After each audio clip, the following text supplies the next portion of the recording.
مثلاً اس تبلیغی عالم کے فاسد اجتہادات کو سنیے۔ ایک دن بھی اگر تم نہیں جائے تو زندگی خطرے میں پڑ جائے گی۔ حضرت ابو ہریرہ مفتی اعظم ہے، وہاں کے سارے مفتیوں کے صدر ہے، 10 مفتی تھے مدینہ منورہ میں۔ حضرت ابو ہریرہ یہ سارے مفتیوں کے صدر تھے۔ کہا ابو ہریرہ اگر ایک مرتبہ بھی تقاضے پہ نہیں گئے تو زندگی خطرے میں پڑ جائے گی، ایمان کے لالے نکل جائے گا۔ دوستو بزرگوں، آج ہم نے ایمان محنت کو نہیں سمجھا، جس کی وجہ سے ہر آدمی اپنے اپنے شعبے میں کہہ رہا ہے کہ میں بھی دین کا کام کروں۔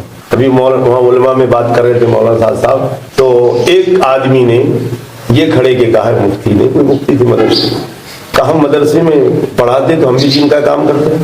کہا کس نے بولا تم کو دین کا؟ بغیر اجرت کے پڑھاتے آپ؟ تو کہا نہیں۔ کہا جو چیز اجرت لی جاتی ہے اس کو دین بولتے ہیں۔ کہا وہ تمہارا کام کر رہے تم، لیکن دین الگ شعبہ ہے، 1 سال تم کو بھی لگانا پڑے گا۔ کہا بہت بعض لوگ مدرسے میں پڑھانے کو بھی دین سمجھ رہے ہیں، یہ بھی بڑا دھوکہ ہے۔ وہ اپنی ضرورت کے لیے پڑھا رہے ہیں، بھائی اپنی ضرورت پوری ہو رہی نا، بچوں کی ضرورتیں ہے، پگار ہے۔ جو حضور پاک علیہ السلام کے طریقے تعلیم اور طریقے تربیت کو ہدایت کا ذریعہ نہیں سمجھتا، نعوذ باللہ ثم نعوذ باللہ، وہ حضور پاک علیہ السلام کو ناقص العقل سمجھتا ہے، وہ حضور پاک علیہ السلام کو اسوہ اپنے لیے سبب نجات نہیں سمجھتا، وہ ایک نیا طریقہ کر دینا چاہتا ہے۔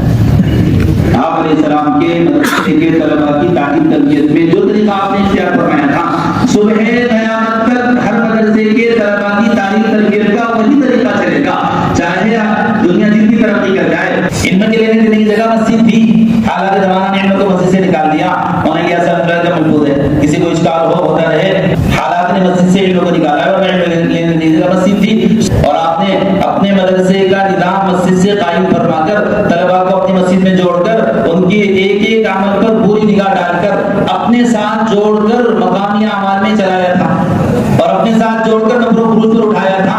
آپ کے مدرسے کے 100% طلباء مقامی اعمال میں آپ کے ساتھ شریک تھے۔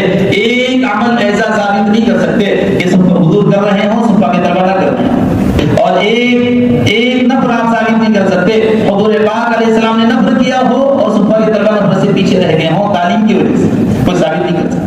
اب یہ شخص عالم ہے، ان کا نام مفتی فرقان ہے، عثمان آباد والے ہیں۔ اس لیے ہم یہ کہتے ہیں کہ جس عالم کے اوپر مروجہ تبلیغی جماعت کا حال غالب آ چکا ہے اور وہ مغلوب الحال ہو چکا ہے، اس عالم سے مسائل بھی مت پوچھو، کیونکہ وہ مغلوب الحال ہو چکا ہے، اس کا علم ضائع ہو گیا ہے، نہ اصول حدیث کا پتہ، نہ اصول فقہ کا پتہ، نہ عقائد کی پہچان اور نہ دلائل کی تمیز۔ ایک گھنٹے کے بیان میں جو بھی زبان پر آ رہا ہے اس کو بیان کیے چلے جا رہے ہیں، اور ان کے مجمع میں جو سامعین ہیں وہ بھی علماء ہیں، وہ بھی خلاف شرع باتوں کو سنتے چلے جا رہے ہیں۔ یہی وہ ناقص العلم اور ناقص الفہم علماء ہے جو امت کا بیڑا غرق کر رہے ہیں۔ ایسے علماء سے ہرگز دھوکے میں نہ آئے، یہ سب بیک بینچرز ہیں۔